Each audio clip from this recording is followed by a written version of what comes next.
नमस्कार जय जगन्नाथ दर्शक बंधु शुभ सकाळ मु लिपुन आपण मानकु स्वागत करूछि लिपुन ओडिया न्यूज को। आज हेउछि 7 तारिख जून मास शुक्रवार। आज मु आपण पाखकु ओडिशा तथा देश विदेशर 25 टी बछा बछा गुरुत्वपूर्ण खबर नेई करि आसीछि। जेउ खबर गुडिक आपण माने जानिबा निहाती जरूरी। तबे सेथि मध्यरे कालिया योजना, पीएम किसान योजना, ई श्रम card, ration card, Awas Yojana, आजिर पाणीपाग एवं एही योजना रे महिला को मोदी देबे 50,000 एवं आज 8 नुआ नियम लागू हेबो। सेथि पई भिडियोटी को शेष पर्यंत देखंतु। ता सहित आपण ए भिडियो को केउ जिल्ला देखुछंती आमगु कमेंट माध्यम रे जणातु। तेबे आम चैनल ले नुआ करि आसीथिले दया करी भिडियोटी गोटे लाइक करी चैनल टी को एबे ही सब्सक्राइब कर दियंतु। पाखरे आसुथिबा बेल आइकन को प्रेस कर रखंतु जहा फल रे एभली गुरुत्वपूर्ण खबर आसिले आपण सर्वप्रथमे नोटिफिकेशन जरिया रे पाई परिबे। तेबे देरी न करी चालंतु आजिर खबर उपरे नजर पकाइबा। आजिर प्रथम खबर 48 घंटा रे प्रचंड बिजुली घड़घड़ी सह वर्षा संभावना। शीघ्र आसीबो मौसुमी 2 रु 3 दिन मध्य आसीबो। स्वाभाविक समय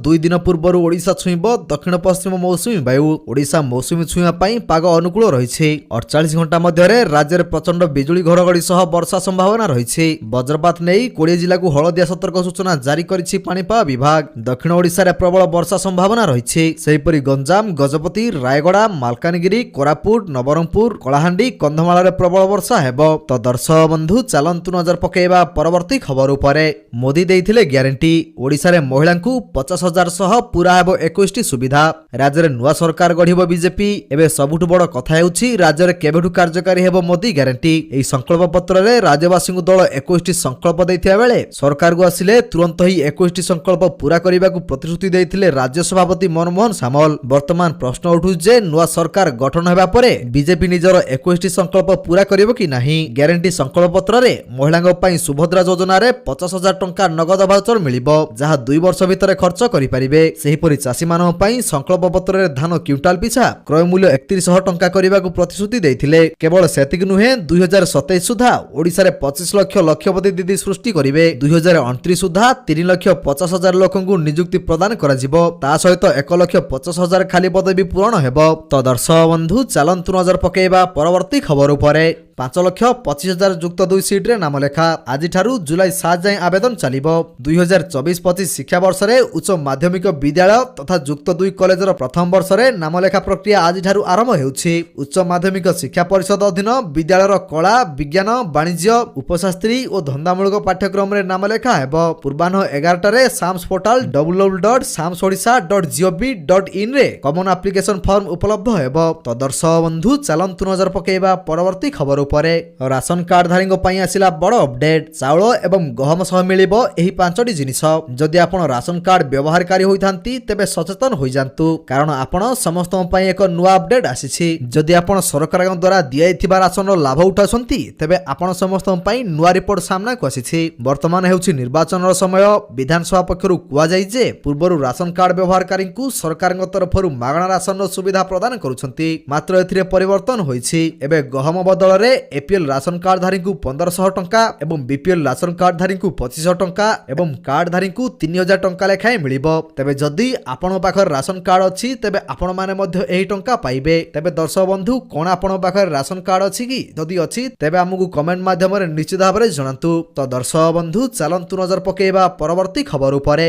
विश्व रे प्रथम घटना बर्ड फ्लू रे संक्रमित व्यक्तिक मृत्यु। बर्ड फ्लू संक्रमण रे जने व्यक्तिक मृत्यु हेबा खबर एबे समग्र विश्व रे आलोड़न सृष्टि करिछि। बर्ड फ्लू रे जने व्यक्तिक मृत्यु होइछि बोली विश्व स्वास्थ्य संगठन WHO स्पष्ट करिछि। मिलिथिबा सूचना अनुसार मेक्सिको रु एही मामला आसीथिबा बेले मृत व्यक्तिक शरीर रे एकाधिक स्वास्थ्य संबंधी जटिलता रहिथिला। हेले से केउ परिस्थिति रे बर्ड फ्लू रे संक्रमित होइथिले ताहा जणा पड़ी नाही। तो दर्शक बंधु चलंतु नजर पकेइबा परवर्ती खबर उपरे। 8 नुहे 9 रे शपथ नै पारंती मोदी। नड्डाଙ୍କ घरे बीजेपी नेताଙ୍କ बड़ बैठक। लोकसभा निर्वाचन फलाफल परे एनडीए सरकार शपथ ग्रहण नै चर्चा आरंभ होइछि। शपथ ग्रहण तारीख को नहीं आसीछि बड़ अपडेट। सूत्ररु मिलिथिबा सूचना अनुसार 8 जून स्थान रे एबे 9 जून रे शपथ ग्रहण समारोह होई पारे। अर्थात नरेंद्र मोदी तृतीय थर प्रधानमंत्री पदर शपथ 9 जून रे नै पारंती। कुहा जाउ जे शुभ समय हेतु तारीख परिवर्तन करा जाइछि जदिओ एहार आनुष्ठानिक घोषणा ए पर्यंत होई नाही। तो दर्शक बंधु चलंतु नजर पकेइबा परवर्ती खबर उपरे। बेकारी को मासकु देबे 7,500 टंका सरकार। आसीबो नुआ स्कीम। बेरोजगार युवगोष्ठी को सहायता जोगाइबा आरंभ करिसंती सरकार। ସରକାର ଗ୍ରାଜୁଏଟ୍ ବା ସ୍ନାତକ ହାସଲ କରିଥିବା ବେକାରୀଙ୍କୁ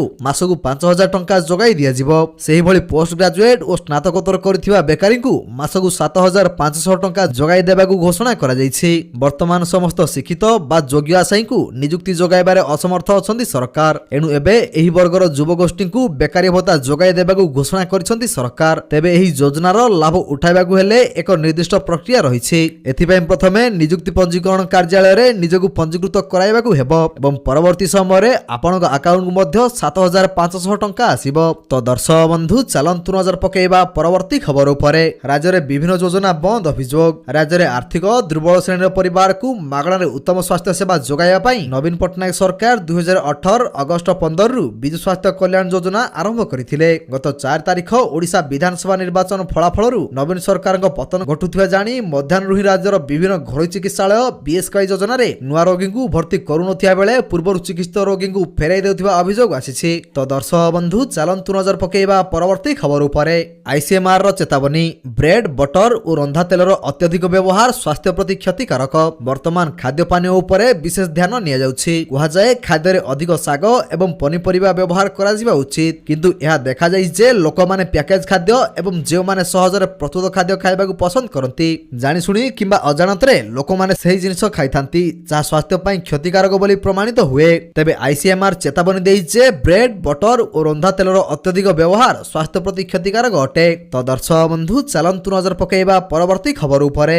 ରାଜ୍ୟରେ ଅଂଶୁଘାତ ନେଲାଣି 36 ଜୀବନ। ଚଳିତ ଗ୍ରୀଷ୍ମ ଋତୁରେ ବର୍ତ୍ତମାନ ସୁଦ୍ଧା ରାଜ୍ୟରେ ଅଂଶୁଘାତରେ ଗଲାଣି 36 ଜଣଙ୍କ ଜୀବନ। ସ୍ୱତନ୍ତ୍ର ରିଲିଫ କମିଶନରଙ୍କ କାର୍ଯ୍ୟାଳୟ ପକ୍ଷରୁ ବୁଧବାର ପ୍ରେସ୍ ରିଲିଜ ମାଧ୍ୟମରେ ଏହି ସୂଚନା ଦିଆଯାଇଛି। ଏଥିରେ କୁହାଯାଇଛି ଚଳିତ ଗ୍ରୀଷ୍ମ ଋତୁରେ 151ଟି ଅଂଶୁଘାତ ଜନିତ ମୃତ୍ୟୁ ଅଭିଯୋଗ ଆସିଛି। ଜୁନ୍ 4 ତାରିଖ ପର୍ଯ୍ୟନ୍ତ 149ଟି ଅଭିଯୋଗ ଆସିଥିବା ବେଳେ ଗତ 24 ଘଣ୍ଟାରେ ଆଉ 2ଟି ମାମଲା ସାମ୍ନାକୁ ଆସିଥିଲା। ଯାଞ୍ଚ ପରେ 36 ଜଣଙ୍କର ଅଂଶୁଘାତରେ ମୃତ୍ୟୁ ଘଟିଥିବା ସ୍ପଷ୍ଟ ହୋଇସାରିଛି। ତେବେ 31 ଜଣଙ୍କର ଅଂଶୁଘାତ ଯୋଗୁଁ ମୃତ୍ୟୁ ହୋଇନାହିଁ। ତ ଦର୍ଶକ ବନ୍ଧୁ, ଚାଲନ୍ତୁ ନଜର ପକାଇବା ପରବର୍ତ୍ତୀ ଖବର ଉପରେ। ରଥଯାତ୍ରା ପାଇଁ ବଡ଼ଦାଣ୍ଡରୁ ଖୋଲା ହେଲା ଏସି ଟନେଲ। ବଡ଼ଦାଣ୍ଡରୁ ଖୋଲା ହେଲା ଏସି ସେଡ୍। 3 କୋଟିରୁ ଅଧିକ ଟଙ୍କାରେ ନିର୍ମିତ ଏସି ସେଡ୍କୁ ଖୋଲିବା ପ୍ରକ୍ରିୟା ବୁଧବାର ଠାରୁ ଆରମ୍ଭ ହୋଇଛି। ମାତ୍ର 5 ମାସ ପାଇଁ ଏହା ଭକ୍ତଙ୍କ କାମରେ ଲାଗିପାରିଛି। ଗତ ନୂଆ ବର୍ଷରେ ଏହି ଏସି ଟନେଲର ଶୁଭାରମ୍ଭ ହୋଇଥିଲା। ତେବେ ଆଗକୁ ରଥଯାତ୍ରା ଆସୁଥିବାରୁ ଏସି ଟନେଲ ଖୋଲାଯାଇଛି। ଖରାରେ ସିଝୁଥିବା ଭକ୍ତଙ୍କୁ ଆଶ୍ୱସ୍ତି ଦେବାକୁ ଏହି ସେଡ୍ ନିର୍ମାଣ କରାଯାଇଥିଲା, ହେଲେ ଏହା ଆଶାତୀତ ଲାଭ ଦେଇନଥିଲା। ତ ଦର୍ଶକ ବନ୍ଧୁ, ଚାଲନ୍ତୁ ନଜର ପକାଇବା ପରବର୍ତ୍ତୀ ଖବର ଉପରେ। ଜୁନ୍ 12ରେ ପ୍ରସିଦ୍ଧ ଶୀତଳ ଷଷ୍ଠୀ ଯାତ୍ରା ପାଇଁ ଛୁଟି ଘୋଷଣା। ପ୍ରସିଦ୍ଧ ଶୀତଳ ଷଷ୍ଠୀ ଯାତ୍ରା ପାଇଁ ଜୁନ୍ 12 ତାରିଖକୁ ସମ୍ବଲପୁର ଉତ୍ତରାଞ୍ଚଳର ରାଜସ୍ୱ ଆୟୁକ୍ତ ଆଞ୍ଚଳିକ ଛୁଟି ଭାବେ ଘୋଷଣା କରିଛନ୍ତି। ପୂର୍ବରୁ 13 ତାରିଖକୁ ଛୁଟି ଘୋଷଣା କରାଯାଇଥିଲା, ହେଲେ ଏହାକୁ ବଦଳାଇ ଜୁନ୍ 12 ତାରିଖ କରାଯାଇଛି। ଏନେଇ ଆର୍ଡିସ୍ ବୁଧବାର ସମ୍ବଲପୁର, ଅନୁଗୁଳ, ବରଗଡ଼, ବଲାଙ୍ଗୀର, ବୌଦ୍ଧ, ଦେବଗଡ଼, ଢେଙ୍କାନାଳ, ଝାରସୁଗୁଡ଼ା, ନୂଆପଡ଼ା, ସୁବର୍ଣ୍ଣପୁର, ସୁନ୍ଦରଗଡ଼ର ଜିଲ୍ଲାପାଳଙ୍କୁ ଚିଠି ଲେଖି ଜଣାଇଛନ୍ତି। ବିଭିନ୍ନ ବିଭାଗକୁ ମଧ୍ୟ ଏନେଇ ଅବଗତ କରାଇଛନ୍ତି। ତ ଦର୍ଶକ ବନ୍ଧୁ, ଚାଲନ୍ତୁ ନଜର ପକାଇବା ପରବର୍ତ୍ତୀ ଖବର ଉପରେ। ହୀରାକୁଦରୁ ବନ୍ୟା ଜଳ ନିଷ୍କାସନ ପୂର୍ବରୁ ମକ୍ ଡ୍ରିଲ୍। ସମସ୍ତ ଯନ୍ତ୍ରପାତି ଏବଂ 21ଟି ଗେଟ୍ର ହେଲା ଯାଞ୍ଚ। ଆଗକୁ ବର୍ଷା ଦିନ ଆସୁଛି। ଏହା ପୂର୍ବରୁ ହୀରାକୁଦ ଜଳଭଣ୍ଡାରରୁ ବନ୍ୟା ଜଳ ନିଷ୍କାସନ ପାଇଁ ବୁଧବାର ଡ୍ୟାମ୍ରେ ଏକ ମକ୍ ଡ୍ରିଲ୍ ହୋଇଥିଲା। ଏଥିରେ ସମସ୍ତ ଯନ୍ତ୍ରପାତିର ଯାଞ୍ଚ କରାଯାଇଥିଲା। ଏହାସହ ଡ୍ୟାମ୍ରେ ରହିଥିବା ସମସ୍ତ 98ଟି ଗେଟ୍ ମଧ୍ୟରୁ 21ର ଟିକିନିକି ଯାଞ୍ଚ କରାଯାଇଥିଲା। ସ୍ପିଲୱେ ଭିତରେ ଏବଂ ଉପରେ ଥିବା କ୍ରେନ୍, ସମସ୍ତ ଜେନେରେଟର ମଧ୍ୟ ଯାଞ୍ଚ କରାଯାଇଥିବା କର୍ତ୍ତୃପକ୍ଷ ସୂଚନା ଦେଇଛନ୍ତି। ତ ଦର୍ଶକ ବନ୍ଧୁ, ଚାଲନ୍ତୁ ନଜର ପକାଇବା ପରବର୍ତ୍ତୀ ଖବର ଉପରେ। ମୋଦିଙ୍କ ହ୍ୟାଟ୍ରିକ୍ ବିଜୟ ପରେ ବିଦେଶରୁ ଛୁଟୁଛି ଶୁଭେଚ୍ଛାର ସୁଅ। ଆମେରିକା, ରୁଷ, ଚୀନ, ବ୍ରିଟେନ, ଜାପାନ ସହ 50ରୁ ଅଧିକ ଦେଶର ନେତା ଜଣାଇଲେ ଅଭିନନ୍ଦନ। ୟୁରୋପ, ଏସିଆ, ଆଫ୍ରିକା ମହାଦେଶର ଅନେକ ଦେଶର ନେତା ପ୍ରଧାନମନ୍ତ୍ରୀ ନରେନ୍ଦ୍ର ମୋଦିଙ୍କୁ ଶୁଭେଚ୍ଛା ଜଣାଇଛନ୍ତି। ଆମେରିକା, ରୁଷ, ଚୀନ, Britain, Japan, Germany, Israel, Ukraine ସମେତ 50ରୁ ଅଧିକ ଦେଶର ନେତା ମୋଦିଙ୍କୁ ଅଭିନନ୍ଦନ ଜଣାଇଛନ୍ତି। ଭାରତ ସହ ଦ୍ୱିପାକ୍ଷିକ ସମ୍ପର୍କ ବୃଦ୍ଧି ପାଇଁ ଅଧିକାଂଶ ଦେଶ ଆଗ୍ରହୀ ଥିବା ନେଇ ସବୁ ଦେଶ ଆଶାୟୀ ଥିବା ନେଇ ବୟାନ ଦେଇଛନ୍ତି। ତ ଦର୍ଶକ ବନ୍ଧୁ, ଚାଲନ୍ତୁ ନଜର ପକାଇବା ପରବର୍ତ୍ତୀ ଖବର ଉପରେ। ଇତିହାସ ରଚିଲେ ସୁନିତା ୱିଲିୟମ୍ସ। ତୃତୀୟ ଥର ପାଇଁ ମହାକାଶ ଯାତ୍ରା କଲେ। ଇତିହାସ ରଚିଛନ୍ତି ଭାରତୀୟ ବଂଶୋଦ୍ଭବ ମହାକାଶଚାରୀ ସୁନିତା ୱିଲିୟମ୍ସ। ସେ ତୃତୀୟ ଥର ପାଇଁ ମହାକାଶ ଯାତ୍ରା କରିଛନ୍ତି। ଆମେରିକା ମହାକାଶ ସଂସ୍ଥା ନାସା ପକ୍ଷରୁ ଅନ୍ତରୀକ୍ଷ ଅଭିମୁଖେ ଉଡ଼ାଣ ଭରିଛନ୍ତି ସୁନିତା। ସୁନିତାଙ୍କ ସହ ବସ୍ ୱିଲମର ମଧ୍ୟ ମହାକାଶ ଯାଇଛନ୍ତି। ତ ଦର୍ଶକ ବନ୍ଧୁ, ଚାଲନ୍ତୁ ନଜର ପକାଇବା ପରବର୍ତ୍ତୀ ଖବର ଉପରେ। କୋଟା ଦେଖିଲା ଆଉ ଏକ ମୃତ୍ୟୁ। ନିଟ୍ ୟୁଜି ପରୀକ୍ଷାରେ ବିଫଳତା ପାଇଁ ଜୀବନ ହାରିଲେ ଛାତ୍ରୀ। ଗତ କିଛି ମାସ ମଧ୍ୟରେ କୋଟାରେ ବଢି ଚାଲିଛି ଆତ୍ମହତ୍ୟା। ଅଭିଶପ୍ତ ପାଲଟିଛି ଏହି ଶିକ୍ଷାର ସହର। କୋଚିଂର ହବ୍ କହୁଥିବା ରାଜସ୍ଥାନର କୋଟାରେ ଆଉ ଜଣେ ଛାତ୍ରୀ ଆତ୍ମହତ୍ୟା କରିଥିବା ଖବର ସାମ୍ନାକୁ ଆସିଛି। ନିଟ୍ ୟୁଜି ମେଡିକାଲ ପ୍ରବେଶିକା ପରୀକ୍ଷାରେ ଫେଲ୍ ହେବା କାରଣରୁ ଜଣେ 18 ବର୍ଷୀୟ ଛାତ୍ରୀ ଆତ୍ମହତ୍ୟା କରିଛନ୍ତି। ମୃତକ ମଧ୍ୟପ୍ରଦେଶ ରାଜ୍ୟ ରିବା ଅଞ୍ଚଳର ବୋଲି ଜଣାପଡ଼ିଛି। ତ ଦର୍ଶକ ବନ୍ଧୁ ଚାଲନ୍ତୁ ନଜର ପକାଇବା ପରବର୍ତ୍ତୀ ଖବର ଉପରେ। ପୁଣି ଗାଜା ଉପରେ ଇସ୍ରାଏଲର ଏୟାର ଷ୍ଟ୍ରାଇକ୍, 27 ମୃତ। ଗାଜାର ଏକ ବିଦ୍ୟାଳୟ ଉପରେ ଏୟାର ଷ୍ଟ୍ରାଇକ୍ କରିଛି ଇସ୍ରାଏଲ। ଏଥିରେ ପ୍ରାୟ 27 ଜଣଙ୍କର ମୃତ୍ୟୁ ଘଟିଛି। ମୃତକମାନେ ହମାସ ସଂଗଠନର ସଦସ୍ୟ ହୋଇଥିବା ଦାବି କରିଛି ଇସ୍ରାଏଲ। ସ୍ଥାନୀୟ ଗଣମାଧ୍ୟମ ରିପୋର୍ଟ ଅନୁସାରେ ହମାସ ସଂଗଠନ ସ୍କୁଲରେ କ୍ୟାମ୍ପ କରି ଲୁଚି ରହୁଥିଲା। ଯୁଦ୍ଧ ପାଇଁ ସେଠାରୁ ସାଧାରଣ ନାଗରିକଙ୍କୁ ବିସ୍ତାପିତ କରାଯାଇ ଯୁଦ୍ଧ କ୍ୟାମ୍ପ କରାଯାଇଥିଲା। ତ ଦର୍ଶକ ବନ୍ଧୁ ଚାଲନ୍ତୁ ନଜର ପକାଇବା ପରବର୍ତ୍ତୀ ଖବର ଉପରେ। 7 ବର୍ଷ ପରେ ରାଜ୍ୟରେ ହାତୀ ଗଣନା ଶେଷ। 2017 ତୁଳନାରେ ବଢିଛନ୍ତି 164 ହାତୀ। 5 ବର୍ଷରେ 403 ହାତୀଙ୍କ ମୃତ୍ୟୁ। 7 ବର୍ଷ ପରେ ରାଜ୍ୟରେ 3 ଦିନିଆ ହାତୀ ଗଣନା ଶେଷ ହୋଇଛି। ଏନେଇ ପିସିସିଏ ପକ୍ଷରୁ ସୂଚନା ଦିଆଯାଇଛି। ରାଜ୍ୟରେ ହାତୀ ସଂଖ୍ୟା ବୃଦ୍ଧି ପାଇଛି। 2017ରେ ରାଜ୍ୟରେ 1934 ହାତୀ ଥିବା ବେଳେ ଏଥର 2098ଟି ହାତୀ ରହିଛନ୍ତି। ସେଥିରୁ 474 ଜଣ ପୁରୁଷ ହାତୀ, ବାକି 1030 ମହିଳା ହାତୀ ଏବଂ 594 ଯୁବ ହାତୀ ଅଛନ୍ତି। ତେବେ ଏଥର ପୁରୁଷ ହାତୀଙ୍କ ସଂଖ୍ୟା ବୃଦ୍ଧି ପାଇଛି। ତ ଦର୍ଶକ ବନ୍ଧୁ ଚାଲନ୍ତୁ ନଜର ପକାଇବା ପରବର୍ତ୍ତୀ ଖବର ଉପରେ। ସାମାନ୍ୟ ବଢିଲା ପେଟ୍ରୋଲ ଏବଂ ଡିଜେଲ ଦର। ଜାଣନ୍ତୁ ଭୁବନେଶ୍ୱରରେ କେତେ ରହିଛି ତୈଳ ଦର। ଭୁବନେଶ୍ୱରରେ ସାମାନ୍ୟ ବଢିଲା ପେଟ୍ରୋଲ ଦାମ। ଆଜି ଭୁବନେଶ୍ୱରରେ ପେଟ୍ରୋଲ ଦର 101 ଟଙ୍କା 6 ପଇସା ରହିଛି। ଡିଜେଲ ଦର 92 ଟଙ୍କା 64 ପଇସା ରହିଛି। ସେହିପରି ଦିଲ୍ଲୀରେ ପେଟ୍ରୋଲ ଦର 94 ଟଙ୍କା 72 ପଇସାକୁ ହ୍ରାସ ପାଇଥିବା ବେଳେ ଡିଜେଲ ଦର 87 ଟଙ୍କା 62 ପଇସାକୁ ହ୍ରାସ ପାଇଛି। ତ ଦର୍ଶକ ବନ୍ଧୁ ଚାଲନ୍ତୁ ନଜର ପକାଇବା ପରବର୍ତ୍ତୀ ଖବର ଉପରେ। କମିଲା ସୁନା ଦର।